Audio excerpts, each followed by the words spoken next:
21वीं सदी के इस दौर में जहां दुनिया मानो बहुत छोटी सी हो गई हो, वहीं हिंदुस्तानी तहजीब के मुख्तलिफ रंग और कई ज़बानें इसे एक अजीम मुल्क के तौर पर पहचान दिलाते हैं। ऐसी जगह जहां पर थोड़े से फासले पर ही तहजीब एक नया रंग इख्तियार कर लेती हो, वहां ज़बान इस गुनागुनियत को एक धागे में पिरोने में बहुत अहमियत रखती है। ज़बान को जानकर और समझकर ही हम एक दूसरे के एहसासात और इंसानी अक़दार से वाकिफ होते हैं। किताबें हमारी ज़िंदगी में बहुत इम्पॉर्टेंट रोल प्ले करती है। तो आइए जानते हैं अपने यंगस्टर्स से कि उन्हें कैसा लगता है। हाय, आपका नाम? अनीशा। अनीशा, आपको कैसा लगा यहाँ पे आके?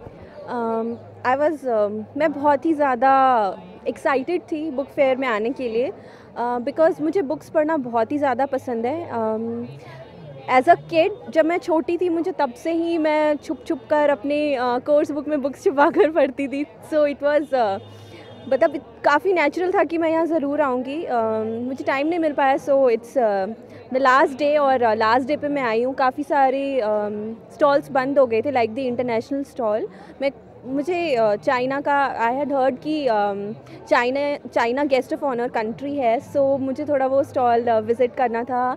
But it's okay because other than that मुझे काफ़ी सारी क्लासिक्स बुक्स मिल गई जो मेरे फेवरेट ऑथर्स लाइक ब्लूम्सबरी के पेविलियन पे मुझे हैरी पॉटर की बुक्स मिली, देन अदर क्लासिक ऑथर्स वो सब भी मुझे मिले।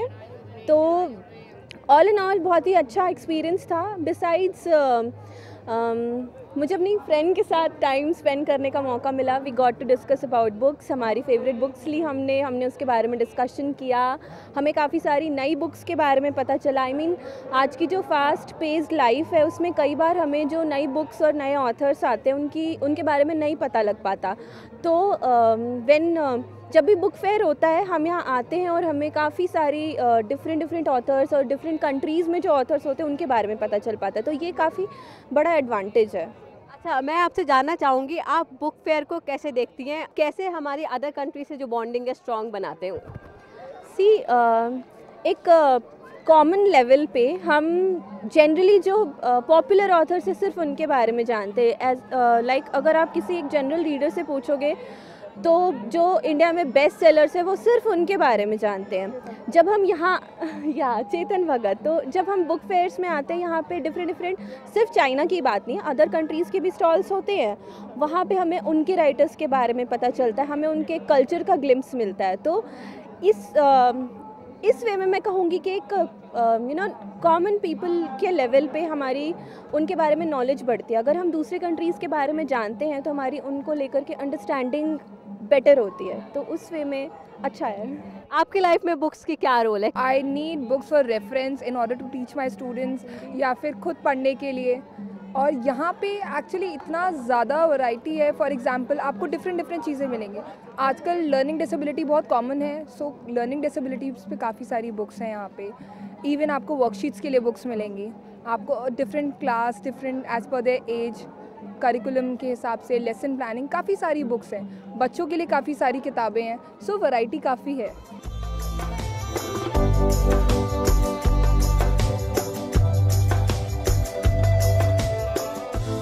इंसानियत का दर्स देने वाली किताबों की अहमियत रहती दुनिया तक कायम रहेगी। अदब समाज का आईना होता है और किताबों के जरिए ही हम अदब को जान पाते हैं। ऐसे में अगर ये कहा जाए कि किताबें ही हम-आहंगी और रवादारी की बुनियाद हैं, तो गलत ना होगा। हम खड़े हैं आलमी किताब मेले में। हमारे साथ हैं वेंकटेश्वर कॉलेज की बहुत सारी लड़कियां, और लगता है इन लोगों ने बहुत शॉपिंग करी है, बहुत सारी किताबें खरीदी हैं। क्या मैं आपसे जान सकती हूँ कि आपने किस सब्जेक्ट पे किताब खरीदी है? मैंने खालिद हुसैनी की 1000 स्प्लेंडिड सन्स खरीदी है। बेसिकली फीमेल कैरेक्टर पे फोकस है, आई लाइक द बुक्स। ऐसा क्या है बुक फेयर में जो आपको यहाँ पे अपनी ओर खींच लाता है? यहाँ पे डिफरेंट टाइप्स की बुक्स मिलती है, एंड जो बुक्स हमें नॉर्मली ऐसे नहीं देखने को मिलती है, we get to see those books यहाँ पे। तो दैट्स व्हाई। आपकी फेवरेट कौन है? Ruskin bond.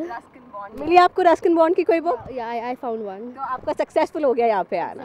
तो आपने देखा तो आपने देखा हमारे साथ यहाँ पे कितने सारे लोग हैं, उन्हें अपनी पसंद की किताबें मिल रही हैं। मैं आपसे जानना चाहूँगी आपने क्या खरीदा, आपके पास भी है? मैंने डैनियल स्टील की बुक्स खरीदी है, she is my favourite author. Okay okay. और आपने? मैंने मनोरमा लिया है। किसी ने अपनी पसंद का ऑथर लिया है तो किसी ने लिए अपनी एजुकेशन के, अपने एग्जामिनेशन की तैयारी। आपको यहाँ पे कैसा एक्सपीरियंस रहा? काफ़ी सारी बुक्स थी, एक साथ उनको छांटना बहुत मुश्किल होता है, लेकिन उसमें से हम लोग अपना पर्सनल चॉइस लेते हैं और मेरा पर्सनल चॉइस झुम्पा लहरी था। उसकी मैंने काफ़ी सारी बुक्स पढ़ी हुई है, तो आज मैंने काफ़ी सारी उसके ऊपर बुक्स भी देखी है, उसमें से मैंने ली भी हैं। आपने कोई नया ऑथर ट्राई करा? अभी तक तो नहीं किया है, बट आई लुक फॉरवर्ड कि मैं उसको ट्राई करूँ। आजकल के लाइफ में जैसे पढ़ाई देखी जाती है, बुक्स पढ़ने वाले अलग अलग फॉर्टे की बुक्स होती है, लोगों को पसंद आती है। कोई लिटरेचर ट्राई करना चाहता है तो कोई जनरल नॉलेज ट्राई करना चाहता है, तो मतलब सब अपनी पसंद की बुक्स पढ़ते हैं, इंजॉय करते हैं, तो बुक्स बहुत मैटर करती हैं आजकल के लाइफ में। पूरी कायनात को अपने अंदर समेटे हुए किताबों से ही हम अपने माजी से वाकिफ हो पाते हैं। ऐसे में नई दिल्ली में मुनक्किद होने वाले आलमी किताब मेले से हमारे इल्म में इजाफा तो होता ही है, साथ ही इस मेले में आए उद्बा से मुखातिब होकर हमारी जिंदगी पर इसका मुस्बत असर पड़ता है। इंटरनेट ने भले ही हमारी जिंदगी को बहुत आसान बना दिया हो, लेकिन इल्म के समंदर में डूबकर अदब नवीस अपने अंदर बहुत कुछ समा लेता है। आज इंटरनेट के दौर में आप किताबों को क्या अहमियत देते हैं? किताबों का अपना मुकाम जो है वो उसको इंटरनेट नहीं ले सकता। किताबों का अपना मुकाम कायम है, और जिस तरह से लोग यहाँ पर रुजू कर रहे हैं और भीड़ उमड़ रही है, और जिस तरह से किताबों की सेल हो रही है, लोग पसंद कर रहे हैं, इससे ज़ाहिर हो रहा है कि किताबों का मुकाम अपना कायम दायम रहेगा। इसे इंटरनेट ख़त्म नहीं कर सकता। किसी भी त्यौहार से कम नहीं इस मेले से साफ होता है कि हमारी नौजवान नस्ल हमारी तहजीब और रिवायत को समझने में काफी दिलचस्पी रखती है। हमारे साथ हैं सुमित और सिमरन। आइए जानते हैं इन्हें बुक फेयर कैसा लगा। हाय सुमित। हेलो। हाय सिमरन। हाय। मैं आपसे ये जानना चाहूँगी, आजकल आपने देखा है इंटरनेट पे सब कुछ अवेलेबल है, विकिपीडिया पे, हर जगह, उसके बावजूद भी ऐसा क्या है जो आपको यहाँ पे खींच के लाता है अपनी ओर? यहाँ पे देखिए, अगर हम आएंगे तो यहाँ पे जो ऑथर्स हैं सारे, वो आराम से मतलब हम बुक्स देख सकते हैं, क्योंकि इंटरनेट पे क्या होता है कि तुम्हें एक एक करके सर्च करनी पड़ेगी। यहाँ पे एक ही पब्लिशर का तुम एक ही जगह उसकी बुक्स देख सकते हो, उसकी सारी सीरीज़ ईजिली अवेलेबल हो सकती है, तो इसकी वजह से it is really best to come here. Everything in one roof. Okay, आप बताएं सिमरन। I think it is always better to read books holding the books in your hand.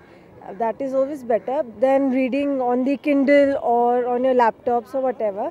And because there are so many publishers, you see so many books of all the interests that you might have. So it's always good. तो मतलब आपको सारी चीज़ें books के द्वारा पढ़ने में ज़्यादा मज़ा आता है रादर देन इंटरनेट के।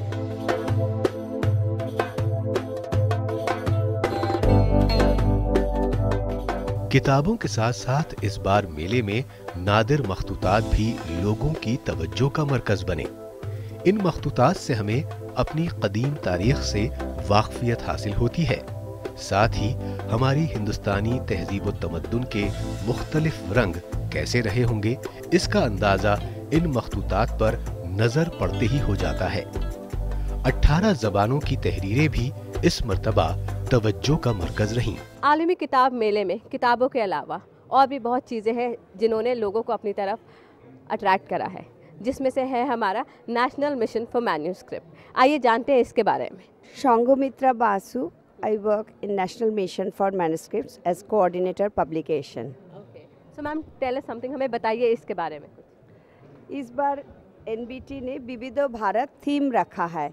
इस थीम में हमें बोला गया था जो क्या हम लोग कैसे कंट्रीब्यूट कर पाएंगे, तो हम लोग सोचा राष्ट्रीय पांडुलिपि mission, national mission for manuscripts should give something unique. हम लोग ओरिजिनल जो पांडुलिपि मैन्युस्क्रिप्ट्स होते हैं, कुछ संस्कृत, कुछ उर्दू, अरबिक, पर्शियन, कुछ मैन्युस्क्रिप्ट्स का पन्ने हम लोग इधर शोकेस किया है, जो सारे लोग छोटे उम्र से बड़े जवानों बूढ़े सभी देख सकते हैं जो मैन्युस्क्रिप्ट्स क्या है। और कुछ पैनल्स भी कुछ दीवारों में देख रहे हैं, कुछ चित्रों भी मैन्युस्क्रिप्ट्स का दिए हुए हैं। तो ये जो हम लोग शोकेस किया है पांडुलिपि का पन्ने बहुत पुराना, हम लोग तो 17th 18th सेंचुरी का manuscripts, Urdu, Arabic, Persian, illustrative manuscripts, जो बहुत पुराने दुर्लभ ग्रंथों के भी हम लोग दिखाए हैं। तो इसमें होता है क्या, जो पुराने ज़माने में कैसे लोग लिखते थे वो सभी को पता चलता है। और इसके एग्जीबिशन के बाद, इस बुक फेयर के बाद बहुत सारे लोग हमारे साथ संपर्क किए हैं, उनके घर में पुराने मैन्युस्क्रिप्ट्स है, वो हमें दिखाना चाहते हैं, वो हमें देना चाहते हैं। ये मैन्युस्क्रिप्ट्स में क्या है, मैन्युस्क्रिप्ट में बहुत गहरा चीज़ है, बहुत सी चीज़ें जो हमें पता नहीं था, हमारे पूर्वजों ने जानते थे, वो सब लिखा हुआ है। हम लोग आजकल भागते हैं वेस्टर्न की तरफ, हमारे पूर्वजों ने कितने कितने काम किया, क्या क्या किया, हम लोग हार्डली कुछ जानते हैं। अब ये मैन्युस्क्रिप्ट से दौड़े पे हम लोग का पता चला जी हमारी दुनिया में, हमारे जगत में, हमारे भारतवर्ष में क्या क्या था। इसके अलावा हम लोग नेशनल मिशन फॉर मैन्युस्क्रिप्ट अप्रकाशित पांडुलिपि को प्रकाश भी करते हैं। अगर आप लोगों के पास पुरानी पोथी है तो हमें संपर्क करना, हम लोग नहीं लेंगे, सुरक्षित कंजर्वेशन कैसे आपके पास ही सुरक्षा रहे वो करवा देंगे। और जो अप्रकाशित है उसको स्कॉलर के दौरे पे हम लोग प्रकाश कर लेंगे, चाहे फैक्सिमिली चाहे अनुवाद करा के सारे प्रकाश कर देंगे। तभी तो लोग जाने जो हमारे कितना ज्ञान भांडार, कितना रीच था, कितना कुछ हम लोग जानते थे, चाहे नवविद्या, चाहे आयुर्वेदिक मेडिसिन को, कितने कितने सारी चीज़ों में हमारे पूर्वजों ने कैसे बिताते थे, कैसे दिन गुजारा करते थे, सब कुछ पता चलता मैन्युस्क्रिप्ट से। आप जो प्रिजर्व करती हैं वो कितना आसान है, या कैरी करके डिस्प्ले करना, जैसे कि हमने देखा है कि जगह जगह ये डिस्प्ले हुए हैं, तो इन्हें प्रिजर्व करना आपके लिए कितना महत्वपूर्ण है, कितना इम्पॉर्टेंट है, और आप इसमें कितनी मेहनत लगती है? हमारी एक टीम है जिसमें कंजर्वेशन टीम, और ये दिल्ली में तो खाली सेंट्रल ऑफिस है, सारे भारतवर्ष में जगह जगह में हमें ऑफिस है जो सारी दरवाज़ा खटखटा के लोगों को पूछते हैं जो मैन्युस्क्रिप्ट है क्या नहीं। अगर है तो हम लोग डॉक्यूमेंट कर लेते हैं जे क्या है, उनके पास कितने पेज है, कौन सी स्क्रिप्ट में है, विषय वस्तु क्या है। उसके बाद उनके पास जो चीज़ है उसको सुरक्षा के लिए हम लोग टीम भेजते हैं जी उनके पास ही रहेगा मगर सुरक्षित रहेगा कैसे। ये बहुत नाजुक चीज़ है ना, उसको कैसे ऑर्गेनिक वे में कैसे करके सुरक्षित हो जाए। उसके बाद वो लोग अगर अनुमति दे हम लोग डिजिटाइज करके रख देते हैं। जो डिजिटाइज्ड हो तो आगे पीढ़ियों भी वो आसानी से देख सकता है, क्योंकि पांडुलिपि बहुत नाजुक चीज़ है, उसको हर रोज़ आप किताब की तरह पढ़ नहीं सकते। अगर डिजिटाइज्ड हो जाए तो एटलीस्ट स्कॉलर लोग हमारे सारे भविष्य पीढ़ियों वो देख सकते हैं, उसके ऊपर काम कर सकते हैं, रिसर्च भी कर सकते हैं। और आप जो बोल रहे हैं ना हर रोज़ लाने की बात, ये बहुत कीमती दुर्लभ चीज़ है, इसीलिए ये हम लोग यहाँ छोड़ के नहीं जा पाते।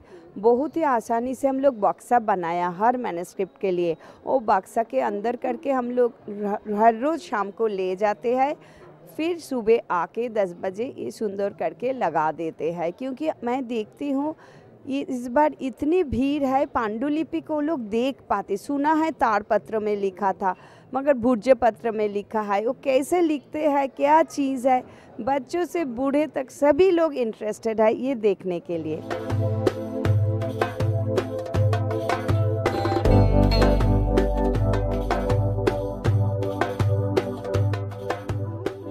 नेशनल मिशन फॉर मैन्युस्क्रिप्ट, जैसा कि यहाँ पर हेड ऑफिस है, इसकी पूरे ऑल ओवर इंडिया में ऑफिस हैं जिसको हम बोलते हैं MRC यानी मैन्युस्क्रिप्ट रिसोर्स सेंटर। उसका काम ही यहीं पर है कि वहाँ पर जो लोकल सर्वेयर होते हैं वो मंदिर, मस्जिद, मदरसे, लाइब्रेरीज जहाँ जहाँ भी मैन्युस्क्रिप्ट हैं, मखतूतात हैं, वहाँ पर जाके उसको प्रिजर्व करते हैं, डॉक्यूमेंट करते हैं, कंजर्वेशन करते हैं, डिजिटाइज करते हैं। और इसी तरीके से हमारा मैन्युस्क्रिप्ट जो नेशनल मिशन फॉर मैन्युस्क्रिप्ट जो मखतूतात मिले हैं बहुत ही कदीम मिले हैं, बहुत ही रेयर मिले हैं और बहुत ही अहम मिले हैं। तो इसलिए कि जैसे नेशनल मिशन फॉर मैन्युस्क्रिप्ट का एक मिशन ये भी है कि एक आम हिंदुस्तानी अगर मखतूतात के बारे में जानना चाहता है तो यहाँ पर वर्कशॉप भी होती रहती है, पूरे ऑल ओवर इंडिया में होती रहती है कि मखतूतात है क्या, मखतूतात पढ़ा कैसे जाए। तो उसके बारे में ये वर्कशॉप होती रहती है, वहाँ पर जाकर के वो पढ़ सकता है। मिनिस्ट्री ऑफ कल्चर यानी जो नेशनल मिशन फॉर मैन्युस्क्रिप्ट है, जितने भी पार्टिसिपेंट हैं उनको फ्री ऑफ कास्ट वहाँ पर वो भेजता है ताकि मखतूतात के बारे में जो बेदारी लानी है नेशनल मिशन को वो बेदारी लाई जाए और मिशन वो जो मैन्यूस्क्रिप्ट ख़राब हो रहा है हमारे घरों में उसको मंजर आम पर लाया जाए, उसको ख़राब होने से बचाया जाए।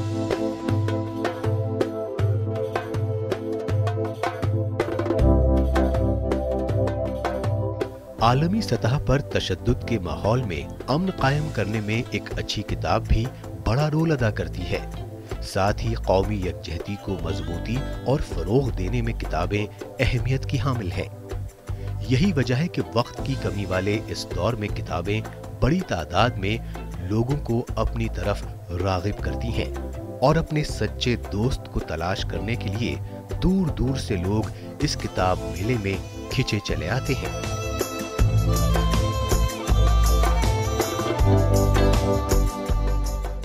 हम खड़े हैं हॉल नंबर 7 के बाहर और मेरे साथ हमारे कुछ विदेशी मित्र भी हैं। आइए जानते हैं इन्हें कैसा लगा बुक फेयर और क्या ऐसी चीज़ें जो इन्हें यहाँ अपनी ओर खींच के लाई है। Okay, what is the thing which attracted the most over here?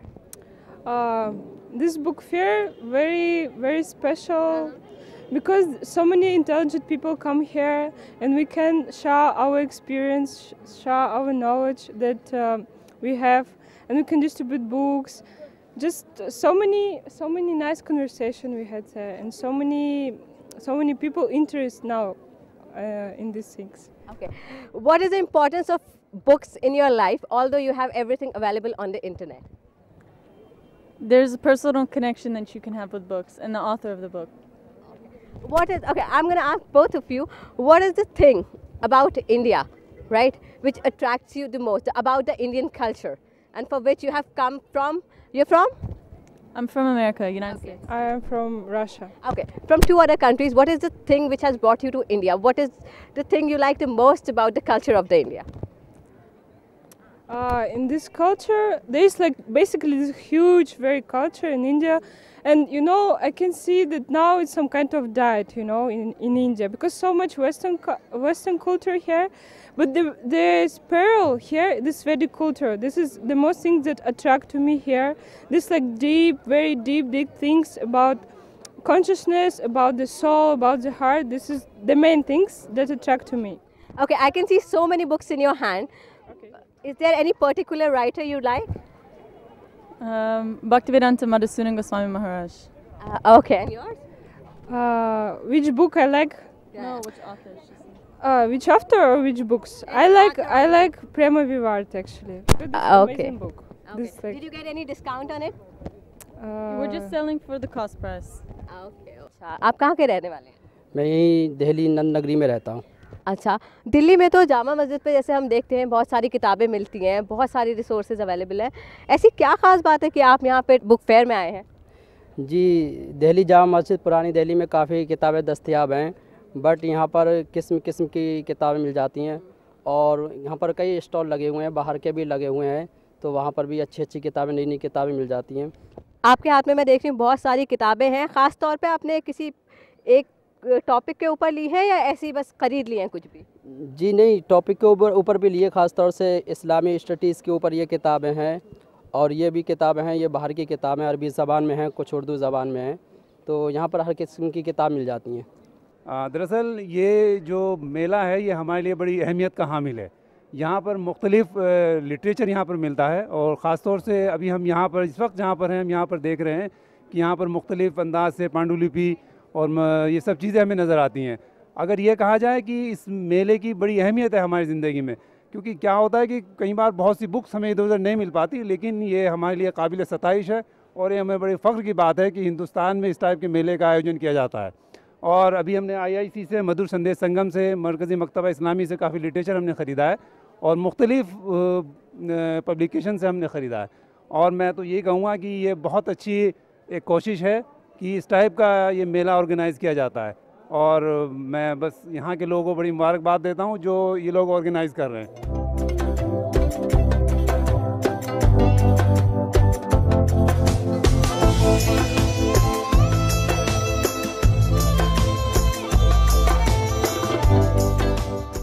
इस मेले में मैं जो आया और जो लक्ष्य था मेरा कि अमन चैन की कायम हो दुनिया। वास्तव में कल्याण उद्धार के मार्ग में जो जनरेशन है आज की वर्तमान, अशांति से, भ्रष्टाचार, अत्याचार के जो टेस्ट है, वास्तव में सत्य और ईमान कायम हो, आपस में भाईचारा कायम हो, इस लक्ष्य को लेकर के वो संदेश देने आया हूँ जो हमारे महाराज श्री संत ज्ञानेश्वर स्वामी सदानंद जी परमहंस जी महाराज ने दिया और निरंतर प्रयत्नशील रहे, सतत प्रयत्नशील रहे। वही आज हम लोग लक्ष्य लेकर के मेले में आए। अपने महाराज श्री की वाणी के माध्यम से मैंने बताने कहने का प्रयास किया भरसक, और मैं खुश हूँ इस मेले में। विश्व पुस्तक मेले जहाँ तक आवाज़ जाए उन लोगों के भी मेरा निवेदन और आह्वान है कि हमने सत्यता को समझें। भाषाओं ने, मजहबों ने जो आपस में झगड़े कर दिए, संप्रदायों को ही लोगों ने धर्म बता दिया। वास्तव में सत्य सनातन है, जिसको कुरान वालों ने भी स्वीकार किया। वेद और कुरान पर ही आज मैं था तो उसमें भी डॉक्टर साहब ने बताया कि वास्तव में हमारे में समानताएं हैं, भाषा का सिर्फ फर्क आया। तो भाषा का फर्क आने से वास्तव में हमारी जो मूल है वो अलग नहीं हुआ। हम जब शरीर के ऊपर रूह पे जाएंगे, जीव पे जाएंगे, नूर पे जाएंगे, ईश्वर परमेश्वर पे जाएंगे, तो वास्तव में एक ही मिलेगा। हमारे हाथ पैर जो कुछ भी हो सब एक हैं, कहीं अलग अलग हिंदू मुसलमान नहीं है। वास्तव में जो झगड़ा यहाँ पर लगाए हुए हैं वर्तमान में समाज में कुछ ऐसे अराजक तत्व, तो इसलिए मेरा कहना कि इनका पर्दा तभी फांस होगा कि इसके लिए विद्यातत्व पद्धति लागी हो। सा विद्या मुक्ति है, जो विद्या शांति अमन कायम करे, जो दे। ये सब संत पंथगण स्वीकार करते हैं कि सबका मालिक एक है, सुप्रीम पावर एक है, चाहे बाइबल हो, गुरु ग्रंथ साहब हो, कुरान हो, वेद हो। वास्तव में जब सबका मूल एक है, सबका मालिक एक है, तो हम सब लोग मजहब के नाम पर अलग अलग क्यों? वास्तव में अज्ञानता के कारण है। वास्तव में वो ज्ञान दिव्य आज भी धरती पर उपस्थित है। वास्तव में हम लोग उसको जानने समझने का प्रयास करेंगे, तभी कल्याण संभव है। इस मेले के माध्यम से मैं निवेदन करूंगा आम जनमानस से, जहाँ तक ये आवाज़ आप लोगों के माध्यम जा सके, कि सभी लोग एकजुटता के साथ सत्यता को जाने, सत्य को स्वीकार। वसुदेव कुटुम्बकम, जैसा भगवान कृष्ण ने श्रीमद्भगवद गीता में कहा, अब उस ज्ञान को जाना चाहिए। उत्क्रामंतम स्थितम अपि मुंजानम अपि गुणान्वितम उड़ानान पश्यन्ति पश्यन्ति ज्ञान चक्षुषा। विशेष मूढ़ जन ये लोग इसको नहीं जानते, ज्ञानी जन ज्ञान नेत्र से देखते हैं। यही मेरा कहना है। इस मर्तबा इस किताब मेले की अहमियत इसलिए भी ज्यादा रही कि इसमें हमारा पड़ोसी मुल्क चीन मेहमान मुल्क के तौर पर शरीक हुआ। इस मेले का इनेकाद करने वाला नेशनल बुक ट्रस्ट यकीनन मुबारकबाद का मुस्तहिक है, क्योंकि इस किताब मेले से ये बात साबित होती है कि इलेक्ट्रॉनिक मीडिया की बेपनाह मकबूलियत के बावजूद किताबों की अहमियत और इफादियत कभी खत्म नहीं होगी। हमारे साथ हैं अभिमन्यु, और देखें इनके हाथ में इन्होंने बहुत सारी किताबें खरीदी हैं। आइए जानते हैं इन्होंने क्या इन्हें कोई डिस्काउंट मिला है या सिर्फ ऐसे ही उठा के लेके आ गए हैं। मेरे को सारी बुक्स 150 या 100 के अराउंड मिला। I got my favourite author Rabindranath Tagore and Charles Dickens. अच्छा, तो आपने इसके लिए सारी क्या सेविंग कर रखी थी या ऑन द स्पॉट बस सारा आपने अपना इन्वेस्ट इसी में ही कर दिया? मैंने सेविंग्स कर रखा था। Next time I will come with more. अच्छा, तो आप आगे आने का भी सोच रहे हैं कि अगली बार आएगा तो आप आएंगे इस मेले में? हाँ जी। अच्छा, ऐसी क्या खास बात है जो आपको इस मेले में बार बार हर साल लेके आती है? I get heavy discounts. Heavy discounts 150 100। अच्छा, डिस्काउंट है जो आपको यहाँ पे बार बार मेले में खींच के लेके आता है।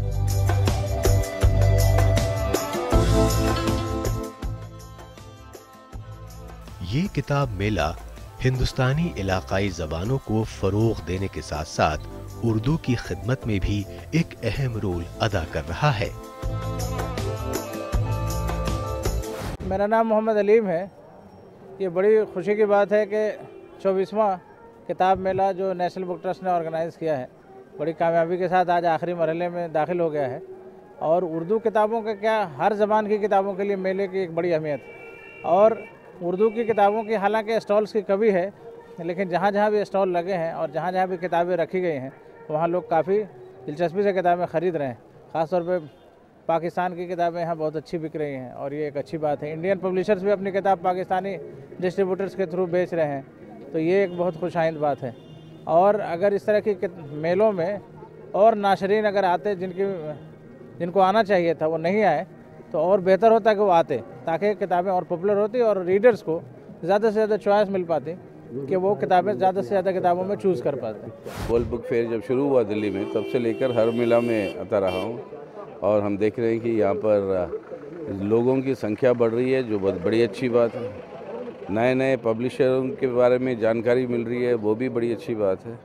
और इतने सारे किताबें जो छप रहे हैं, लोग ख़रीद रहे हैं, इसका मतलब है पढ़ रहे हैं। तो हम समझते हैं कि ये एक नए आधुनिक हिंदुस्तान का जो एक बौद्धिक जो एक